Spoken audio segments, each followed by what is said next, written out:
Vous nous suivez au Canada, nous émettons à Kinshasa, capitale de la République démocratique du Congo. Mesdames et messieurs, merci de rester fidèles et bienvenue à ce numéro Zoom Eco Live qui va notamment vous présenter les tendances de produits miniers, en tout cas sur le marché international du 10 au 15 avril 2023.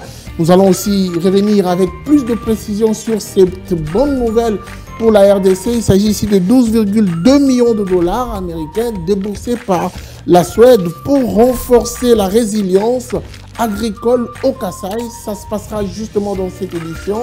Mais avant tout, commençons avec les nouvelles en bref. C'est tout de suite. Information du jour, le taux d'inflation hebdomadaire en République démocratique du Congo a reculé de 0,1% d'une semaine à l'autre au 24 mars 2023. D'après la note de conjoncture économique hebdomadaire de la Banque centrale du Congo, le taux d'inflation hebdomadaire s'est établi à 0,3% au 24 mars 2023 contre 0,4% une semaine auparavant. Plus de détails sur TheMekoPonet.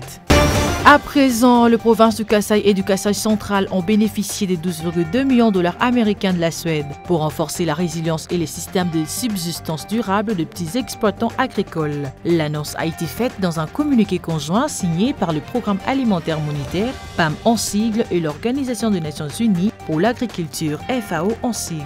Plus de détails sur TheMekoPonet.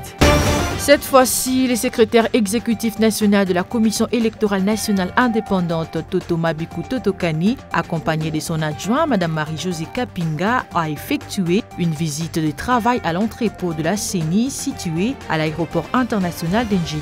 Cette descente a consisté au démarrage de la vérification de l'état de fonctionnalité des dispositifs électroniques de vote pour la tenue de prochains scrutins qui commenceront 2 décembre de l'année en cours. Enfin, au cours d'une matinée scientifique tenue le mardi 11 avril 2023, l'Agence nationale pour la promotion des investissements a signé un protocole de collaboration axé sur les recherches avec l'Université de Kinshasa. La signature de protocole d'accord est intervenue entre le directeur général de l'ANAPI, Anthony Kinzo, et le recteur de l'UNIKIN, le professeur Jean-Marie Kayembe. Plus de détails sur TheMekoPonet.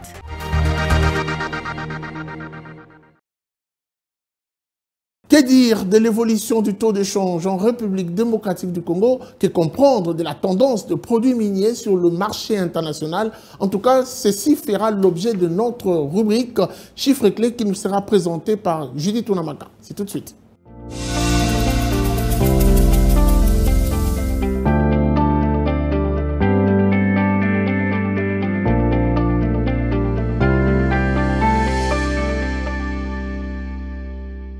Judith Unamaka, bienvenue. Merci Guy. Avec vous, nous allons justement, avant de commencer, faire ces petits tours. D'habitude, vous nous amenez prélever le taux d'échange en République démocratique du Congo, les taux officiels et celui parallèle. Qu'est-ce que l'on doit retenir? Concernant le tarif de bourse en RDC, on peut noter qu'à l'officiel, 1 dollar s'altère à 2037 francs, 1 franc CFA vaut 3,39 centimes et 1 euro s'altère à 2225 francs congolais. Marché parallèle, parlons-en, nous avons ciblé particulièrement la commune de Makala et dans cette partie de la ville, 1 dollar revient à 2300 francs, 1 franc CFA se coopère à 3,40 centimes et 1 euro se marchande à 2350 francs. Voilà, parlons cette fois-ci de la tendance de ces produits miniers exportés en République démocratique du Congo du 10 au 15 avril 2023. Après plusieurs mois de disette sur le marché international, le cobalt devrait enregistrer une hausse de prix sur le marché international. Selon les projections des experts de la Commission nationale de Mercurial, rattaché au ministère de Commerce extérieur, le cobalt devrait se négocier à 34 256 dollars américains la tonne cette semaine, contre 33 556 dollars américains la tonne la semaine passée, soit un écart de prix positif de 700 dollars. Alors le cobalt ne devrait pas être le seul produit minier ayant enregistré une hausse sur le marché international. Nous avons également l'étain qui devrait enregistrer une hausse de prix de 25 970 dollars américains la tonne cette semaine contre 24 480 dollars américains la tonne la semaine passée, soit une hausse de 1490 dollars. L'or se vendrait autour de 64,30 dollars le gramme cette semaine contre 63,88 $ américains le gramme la semaine passée, soit un écart de prix positif de 0,42 $ américains. L'argent s'affiche également en hausse cette semaine à 0,78 $ le gramme contre 0,75 $ le gramme la semaine passée, soit un écart positif de 0,03 $. En vous entendant parler, on a comme l'impression que ces produits n'ont connu que de hausse et il n'y en a pas de ce produit minier justement qui ont connu une baisse de prix. Évidemment qu'il y en a. Les experts de la Commission nationale de Mercurial notent d'ailleurs que le cuivre devrait connaître une légère baisse de prix cette semaine de 8 928 $ américains la tonne contre 8 940 $ américains la semaine passée, soit une baisse de 11,35 $. De même, le zinc devrait enregistrer une baisse de son cours cette semaine à 2 912 $ américains la tonne contre 2 935 $ américains la tonne la semaine passée, soit un recul de 23,05 $. Notons également que le tantal affiche une tendance stable au cours de cette période évoquée, soit du 10 au 15 avril 2023, en se négociant à 410 $ américains le kilogramme sur le marché international. Merci beaucoup à vous pour ces précisions. C'était un plaisir, Guy. Après elle, nous allons prendre cette fois-ci la prochaine rubrique qui nous est présentée par Benita Mouini. Elle nous ramène des précisions sur ces 12,2 millions de dollars américains déboursés par la Suède pour renforcer la résilience agricole en République démocratique du Congo, principalement dans le Kasaï. Et c'est tout de suite.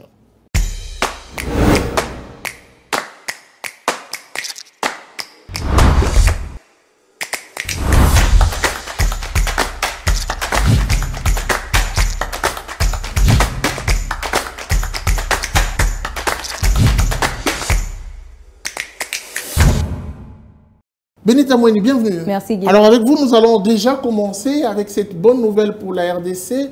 12,2 millions de dollars américains déboursés, qui doivent justement être déboursés par la Suède pour appuyer la résilience agricole au Kasaï.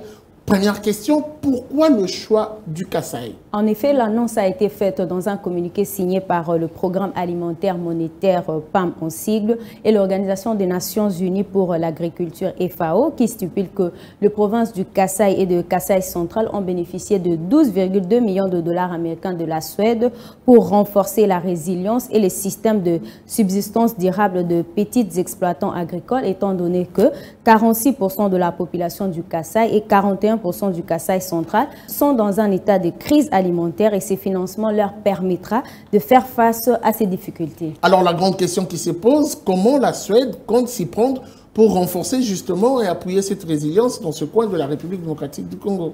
Voilà, pour y parvenir, le projet se concentrera sur la mobilisation de comités, les initiatives de renforcement de capacités et la construction d'infrastructures. L'accent sera également mis sur l'amélioration de la nutrition au niveau de communautaire. Alors on va se quitter avec cette question. Bonne nouvelle, c'est vrai, mais quels seront ou quels sont les effets induits à court et à long terme qui justement doivent profiter à la population du Kasaï et du Kasaï central? Voilà, commençons déjà avec le projet à long terme. Il vise à améliorer la façon dont les récoltes sont cultivées et vendues en réduisant les pertes, à améliorer la transformation et la commercialisation et à créer plus d'emplois à l'approche de l'assistance alimentaire pour les actifs. Et pour le projet à long terme, il vise à donner aux femmes, aux hommes et aux jeunes filles les moyens de participer à leur propre développement. Merci beaucoup à vous, Benita Mouini. C'était une fierté d'être avec vous sur ce plateau. Merci à vous, Guichon. Petit tour dans la province du Congo central, principalement dans la ville de Matadi, où le ministre de l'EPST, Tony Mwaba Kazadi, a procédé à l'installation officielle de l'équipe de mise en œuvre du projet PERS, ainsi que le comité provincial de suivi. Il a par la même occasion lancé officiellement la remise de motos aux 21 sous-provinces éducationnelles du Congo central. Cette opération est la première d'une série qui concerne également 9 autres provinces, dont Kinshasa, Kwilu, Ituri, Kasaï, Kasaï central, Kasaï oriental, Lomami, le nord et le sud Kivu. Je vous prie de suivre ce propos recueilli du ministre Tony Mwaba Kazadi. J'ai saisi l'occasion pour remercier une fois de plus la Banque mondiale pour le financement de ces projets de motos qui sont dédiés aux sous-provinces éducationnelles. Et donc, Ces moyens de mobilité sont confiés, j'insiste, aux sous-provinces éducationnelles. Ceci voudrait dire que ça sera utile pas seulement aux sous-provinces, mais également aux itinérants ou à tout autre acteur ou responsable qui œuvre au sein de la sous-province. Suivez-moi tout le jour à travers Zoom Wende sur Zoom Eco Live. Abonnez-vous sur notre chaîne YouTube. Zoom Eco Live, la référence de l'actualité économique en RDC.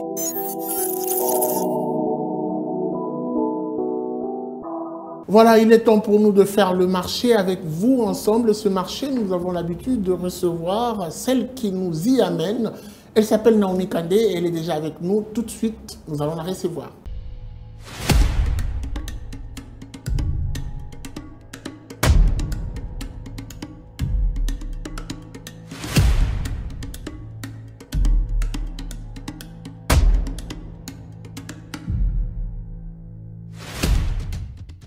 Naomi Kandé, bienvenue. Merci Guy. Est-ce que vous vous rendez compte que vous êtes devenu pratiquement le marché central de la République démocratique du Congo? Effectivement, puisque sans vous déplacer, Zoom Wende vous ramène le prix de produits du marché chez vous à la maison. Alors voyageons déjà avec vous. Quel est le marché du jour?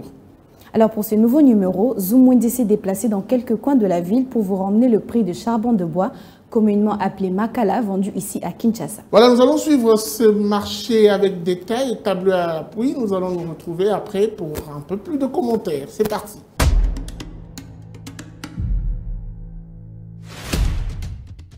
Débutons ce nouveau marché avec le prix du charbon de bois au marché Ziguida dans la commune de Kinshasa, où l'on trouve un sac à 65 000 francs. Un demi-sac coûte 35 000 francs. Dans ces mêmes marchés, un seau de Makala coûte 10 000 francs et 12 000 francs. Au marché des Mollards dans la commune de Bandalungwa, un sac de Makala se vend à 63 000 francs. Un demi-sac coûte 33 000 francs. 10 000 francs est le prix fixé d'un charbon de bois au marché Mollard. Pour ceux qui souhaitent se procurer une petite quantité de charbon de bois, un sachet coûte 500 francs et 1000 francs. Cela dépend de la quantité. Zoom Wende s'est aussi rendu au marché Gambela dans la commune de Kassavubu.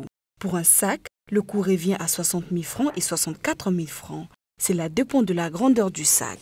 Un demi-sac de Makala coûte 32 000 francs au marché Gambela. Un petit seau de Makala coûte 7 000 francs et 10 000 francs. Un grand seau, le prix est de 12 000 francs et 15 000 francs. On trouve aussi des sachets de braise dans ces mêmes marchés. Un sac coûte 500 francs pour la petite quantité et 1000 francs pour une mesure un peu plus grande. Et pour enfin finir, un sachet de charbon de bois en poussière commence à partir de 300 francs congolais.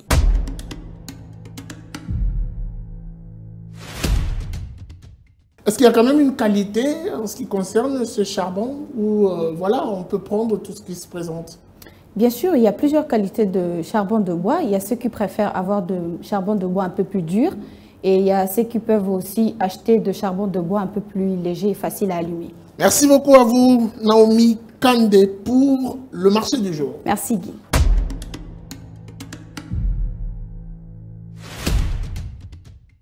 Les rendez-vous économiques, c'est dans l'agenda sur Zoom Eco Live. Abonnez-vous sur notre chaîne YouTube. Zoom Eco Live, la référence de l'actualité économique en RDC. Il est temps de prendre le rendez-vous qui ont marqué la semaine. C'est parti déjà avec l'agenda qui vous est présenté par Adassa Grasse.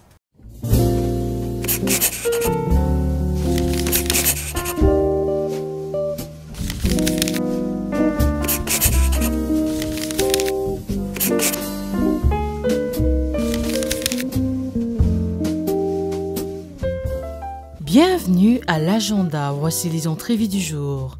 Saint-Guichat prépare un atelier d'échange le vendredi 21 avril 2023 de 11h à 13h30 à Kinshasa.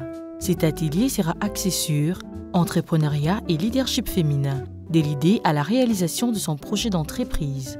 Un autre rendez-vous à prendre cette fois-ci avec Académie germano-congolaise qui organise à son tour une nouvelle session sur la gestion efficace de son business qui débutera du 25 jusqu'au 27 avril 2023 de 9h à 12h à Kinshasa.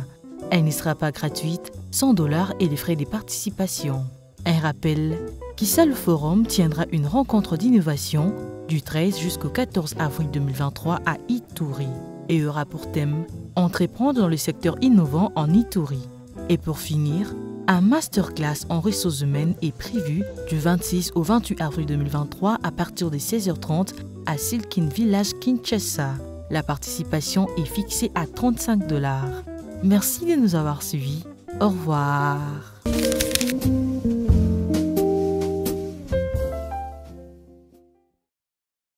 Article 15 nous présente l'activité de cette femme. Elle est dans la vente de la pâte à mwamba qu'on appelle mwamba ici à Kinshasa, mais aussi elle vend de cacahuètes, arachides. Ah bah oui, depuis plusieurs années, cette femme a accepté de partager avec nous son expérience.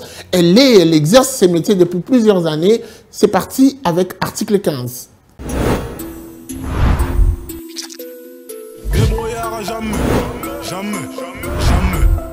Débrouillard jamais, jamais, jamais. Débrouillard jamais.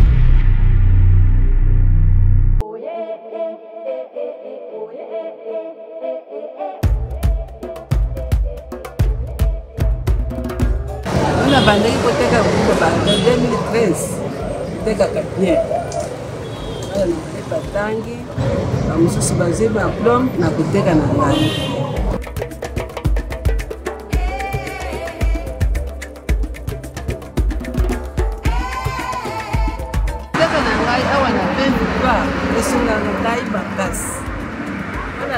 Nazana musala musosite ka kuteka uno soki na teki te kwa makisi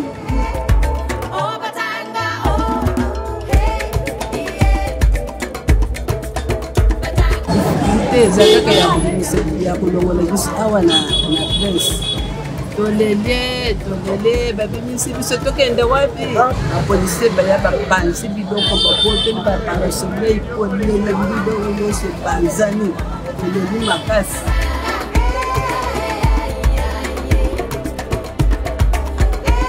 bamama bavandi wana nayebi baza na mayela ndekeli soki oteki te nayebi soki ngai nateki te mpo na nga mpo na bingai soki nateki te biloko na ngai oyo nakomi kizeni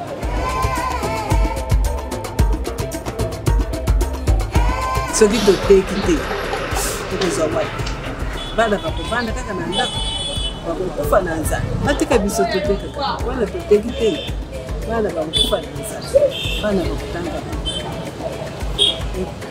na ekole basenga minene bana basenga kaye basenga biki basenga biloko ebele ma uniforme wana tokozwila wapi.